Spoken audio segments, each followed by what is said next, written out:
Horrekin egutegi bat egiteko aukera izango litzateke horrela.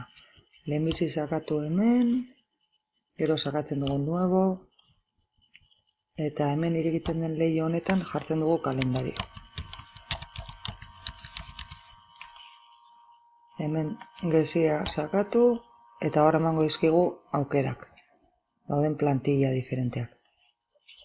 Nahi badegu hau, hemen ikusten da nola gelditzen den, baina nahi dugu gero gelako argazkia jarri, orduan sakatuko dugu hau,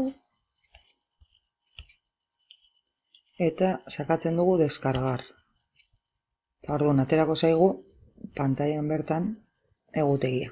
Eta gero ja aldatu behar ditugu hilabeteak, egunak, argazkia sartu,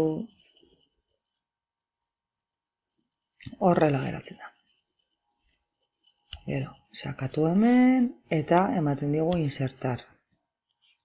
Imagen, eta hor ja aukeratzen dugu, gure ordenagailutik edo daukagun tokitik guk nahi duguna. Nik adibidez, sakatuko dut eskritorizioan edo hemen. Eskritoriora joan, eta suposatzen da aurretik ja baditugula ikasleen argazkiak, izartzen eta nirea, insertar, eta gero ja mugitzen duzu eta jartzen duzu zure modura. Eta listo, hori da.